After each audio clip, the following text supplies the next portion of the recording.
How's it? Welcome to Sportcenter from Los Angeles. Alongside Bram Weinstein, I'm Neil Everett. The NBA's Linderfella story continues. The world is into this fairy tale, from viewing parties in Taiwan to skyrocketing MSG stock prices on the exchange. Yada, yada, yada. New York has a new sensation. And with that, we say happy Valentine's Day to Tim Legler. You know, with Amari back in the lineup, Tim, we wondered if Lin was ready to share the love in Toronto. What did you expect going into this? Well, I expected Amari Stoudemire to have a hard time early. You know, he's been out a little bit of time. Your legs aren't quite there. Your timing's not there. I was curious to see at what point or how long it would take those two guys to find a little bit of a rhythm. And we would see Jeremy Lin, Amari on the court together, and it was a huge contingent, biggest crowd of the year in Toronto. All he does is Lin. Happy Valentine's Day, but early going, Tim. It was ugly for the Knicks. A lot of turnovers here. Here's a Lin drive, stopped, has the ball taken away by Jose Calderon, gives it up to DeMar DeRozan to Amir Johnson. Slow start for the Knicks. It was, and Jose Calderon really came out with a lot of intensity defensively, and the entire Raptors team. They were sealing off the lane. Jeremy Lin found himself playing in traffic a lot in that first half and wasn't able to get to the rim and finish. Still had a respectable half numbers-wise, but here the turnovers, jumping in the air, pass deflected, leads to another run out. Knicks out of sync offensively, and the Raptors were converting those into easy buckets. Lin was sharing, too. Only took one of the Knicks' first 15 shots. Calderon, big night, 25, 9, and 7. To the third we go, and here come the Knicks. They're down 11 to Amari. Just 8 of 22. What did you see out of Amari? Well, Amari Stoudemire started to find his rhythm in terms of finding the little pockets around the basket, and Jeremy Lin found him on that last one for the three-point play here. That ball, lucky bounce on that one, but Jeremy Lin, presence of mind not to travel on that, kept his balance and got the finish. And here again, getting into the lane, Amari Stoudemire ends it with a shot blocked, but again, finding those pockets along the baseline and the center of the lane. This was a big momentum changer here, though. Iman Shumpert on the other way, steals it back, goes in for the dunk. Huge momentum change, late fourth. Save score here. Knicks are down 3. Lin, pump fake, drive, shot, good, and the foul. Knicks bench fired up. Here comes Jeremy Lin again, Tim.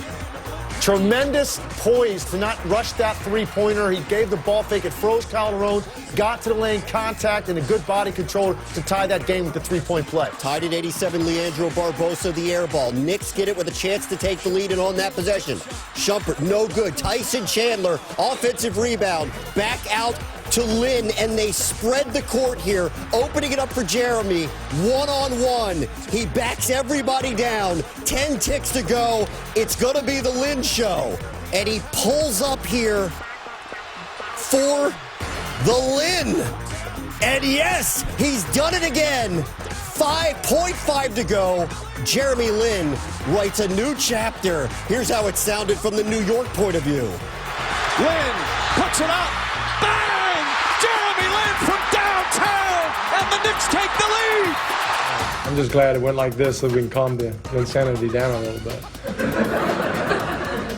Yeah, shake your head and laugh, Mike D'Antoni. Lin, the game winner again. Happy Valentine's Day. He got Landry's love. He got everyone else's love. 27 at 11, the ride continues. I just wanted to make sure I got a good shot at the end of the clock. And, you know, he backed up half a step, and I thought, you know, it was a good look for me. We had so many active hands. We had, you know, Landry, Tyson, Shump, everybody with deflections, rebounds, and we just clamped it down in the fourth quarter. We couldn't get a stop. I don't know what's going on here in New York right now, but Jeremy's playing great. You know, he's playing phenomenal right now. I mean, it's amazing to watch him play out there, how poised he is, how he's controlling the game.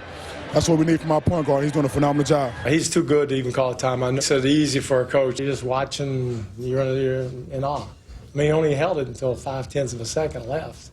I mean, he's pretty confident that was going in. No rebounds, no nothing. That ball has been buried. I knew it was going in, but I don't know. We all froze. Like, we didn't really have our celebration together. We probably looked pretty bad on tape. Everybody just sort of got the, you know, you just got to sit back and watch the Linsanity, I guess. This is one of the greatest stories in NBA history. He now has 136 points in his first 5 games, most by any player who began his career since the 1976-77 season. Breaks the record previously held by Shaq.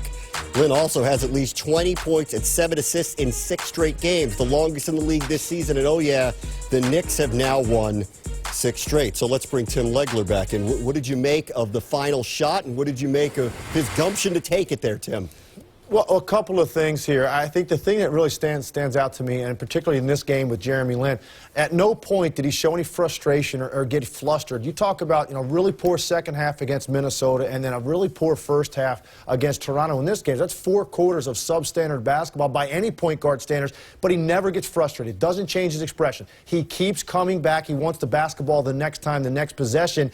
And for him to have the confidence in that situation to flatten everybody out and say, get down, I have this. I don't even want to pick right now. He's a pick-and-roll player, but he didn't want to take a chance on possibly getting trapped late in the clock, and then he doesn't have time to make a play out of it. That's a smart, poised play by a point guard, but typically that's going to be Carmelo Anthony taking that isolation right there. He wasn't on the floor, so instead it's Jeremy Lin backing up Calderon. He did it perfectly, just like Mike D'Antoni said. Very few guys are going to take the shot that late, but he did. It's a confident young man. It's a guy right now that has everything going right for him, and hey, let's ride it a little bit longer. This is a phenomenal show he's putting on, but this guy is a heck of a talent, and it's a lot more than just some sort of freak show going on right now. Jeremy Lin can play, and he's proven that he needed the opportunity. He's getting it right now. Melo likely back potentially by the end of the week. We'll see where it goes from here. Leg sanity on Linsanity. Thank you, Tim.